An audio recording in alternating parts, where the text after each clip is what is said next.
IFFK cinema വിവാദത്തിൽ ചലച്ചിത്ര അക്കാദമിയെ വെട്ടിലാക്കി കേന്ദ്ര വാർത്താ വിതരണ മന്ത്രാലയം. അക്കാദമി അപേക്ഷ സമർപ്പിച്ചത് അവസാന നിമിഷമെന്ന മന്ത്രാലയം.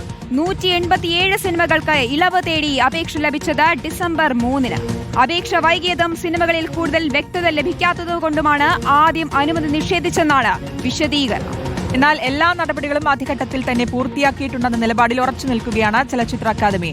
സുനിഷ അയ്യല്ലൂർ നൽകും വിശദാംശങ്ങൾ. സുനിഷ, ഒരു അസാധാരണ പ്രതിസന്ധിയിലൂടെ ആയിരുന്നു കടന്നുപോയിക്കൊണ്ടിരുന്നത്. അതിൽ തീരുമാനം ഇന്നലെ ഈ സിനിമകൾ പ്രദർശിപ്പിക്കാനുള്ള തീരുമാനം എടുക്കുകയും ചെയ്തിരുന്നു. ഉറച്ച നിലപാടിൽ എന്തായാലും ഇന്നിപ്പോൾ കാണാൻ പോകുന്നതും ആ സിനിമകൾ ആവേശത്തോടു കൂടി തന്നെയായിരിക്കും. ഒരുപക്ഷെ ഇതുവരെ കഴിഞ്ഞ ദിവസം വരെ ഉണ്ടായതിനേക്കാൾ ഒരു ആവേശത്തോടു കൂടി ഇന്ന് കാണാൻ പോവുകയുമായിരിക്കാം. അക്കാദമി അപേക്ഷ സമർപ്പിച്ചത് അവസാന നിമിഷം എന്നുള്ള കാര്യമാണ് ഇപ്പോൾ മന്ത്രാലയം ചൂണ്ടിക്കാണിക്കുന്നത്. എന്താണ് ഇതിൽ മനസ്സിലാക്കുന്നത്? ശ്രുതി, അതാണ് ഈ ബ്രോഡ്കാസ്റ്റിംഗ് മന്ത്രാലയം പറയുന്നത് ചലച്ചിത്ര അക്കാദമിയുടെ ചില പ്രശ്നങ്ങളാണ് എന്നുള്ളതാണ്. ചലച്ചിത്ര അക്കാദമി പറയുന്നത് പക്ഷെ കേന്ദ്രം മനഃപൂർവ്വം വെട്ടിലാക്കിയതാണ് എന്നുള്ളതാണ്. ഇത്തരത്തിൽ രണ്ടു കൂട്ടരും പരസ്പരം പഴിചാരുന്ന ഒരു സ്ഥിതിയിലേക്ക് മാറുന്നുണ്ട്. പക്ഷേ ഈ ബ്രോഡ്കാസ്റ്റിംഗ് മന്ത്രാലയം പറഞ്ഞിരിക്കുന്നത്, അതായത് ഡിസംബർ 3-ാം തീയതിയാണ് ഈ 187 സിനിമകൾക്ക് അനുമതി തേടിക്കൊണ്ടുള്ള ഒരു അപേക്ഷ ലഭിക്കുന്നത്. അപ്പോൾ തന്നെ ഒരു വ്യക്തത കുറവുണ്ടായിരുന്നു. സ്വാഭാവികമായും സിനോപ്സിസ് അടക്കം അയച്ചു കൊടുക്കേണ്ടതുണ്ട് ഈ അപേക്ഷ ലഭിക്കാൻ എന്നുള്ളതാണ്, അനുമതി ലഭിക്കാൻ എന്നുള്ളതാണ്. പക്ഷേ അതിൽ കൃത്യമായ വിവരങ്ങൾ ഉണ്ടായിരുന്നില്ല എന്നുള്ളതാണ് ഈ മന്ത്രാലയം പറയുന്നത്. അതുകൊണ്ട് തന്നെ തിരിച്ച് ഇവർക്ക് ഒരു, അതായത് പിന്നീട് ഇതിൽ ഇളവ് വേണമെന്ന്, എല്ലാത്തിനും അനുമതി നിഷേധിക്കുന്നു, പിന്നീട് ഇളവ് വേണമെന്ന് ആവശ്യപ്പെട്ടുകൊണ്ട് ചലച്ചിത്ര അക്കാദമി ഒരു കത്തയക്കുന്നു. അതിന്റെ ഭാഗമായി 150ഓളം സിനിമകൾക്ക് അനുമതി നൽകുകയായിരുന്നു എന്നുള്ളതാണ് ബ്രോഡ്കാസ്റ്റിംഗ് മന്ത്രാലയം പറയുന്നത്. അതിനുശേഷം 12, അതായത് മേള തുടങ്ങുന്ന 12-ാം തീയതി 12ഓളം സിനിമകൾക്ക് വീണ്ടും 50ഓളം സിനിമകൾക്ക് വീണ്ടും അനുമതി നൽകുകയും ചെയ്യുന്നുണ്ട്. പിന്നീടാണ് 19 സിനിമകൾക്ക് അനുമതി നൽകാത്തത്. അതിൽ വ്യക്തത കുറവുണ്ടായിരുന്നു. കൃത്യമായ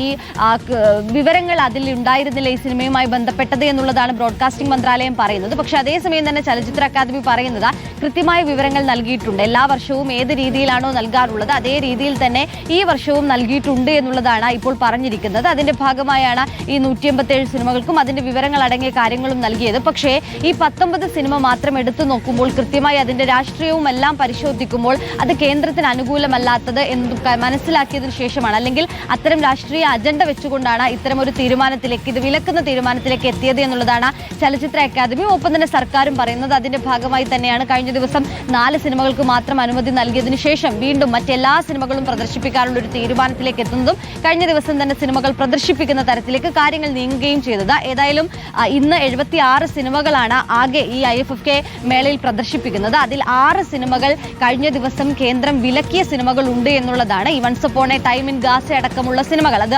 പലസ്തീൻ പാക്കേജിൽപ്പെട്ട 6 സിനിമകളിൽ ഒന്നാണ്. അതും ഇന്ന് ഈ പ്രദർശനത്തിന് എത്തുന്നുണ്ട്. ഈ വിലക്കിയതിനു ശേഷം കഴിഞ്ഞ 2 ദിവസമായി ഈ സിനിമകളൊന്നും തന്നെ പ്രദർശനത്തിന് എത്തിയിരുന്നില്ല. സ്വാഭാവികമായും ആളുകൾ ഇത് ബുക്ക് ചെയ്ത് ഇവിടേക്ക് എത്തിയിരുന്നു. പക്ഷേ മെസ്സേജ് വരുന്നു ഇത് ക്യാൻസൽ ആവുന്നു എന്ന് പറഞ്ഞുകൊണ്ട്. പക്ഷേ ഇന്ന് ഏതായാലും അത് കാണാൻ കഴിയുമെന്നുള്ളതാണ്. ഒപ്പം തന്നെ കേന്ദ്രത്തിന്റെ ഈ നയത്തിനെതിരെ ഇന്ന് കോൺഗ്രസിന്റെ അടക്കം പ്രതിഷേധവും ഈ ടാഗോർ തിയേറ്ററിന് മുന്നിൽ സംഘടിപ്പിക്കുന്നുണ്ട്. എന്തായാലും ചലച്ചിത്ര അക്കാദമിയെ വെട്ടിലാക്കുന്ന ഒരു കാര്യമാണ് ഇതിൽ വന്നിരിക്കുന്ന കേന്ദ്ര വാർത്താ വിതരണ മന്ത്രാലയം. അക്കാദമി അപേക്ഷ സമർപ്പിച്ചത് അവസാന നിമിഷം എന്നാണ് മന്ത്രാലയം പറയുന്നത്. സുനിഷ അയ്യല്ലൂരാണ് വിശദാംശങ്ങൾ നൽകിയത്.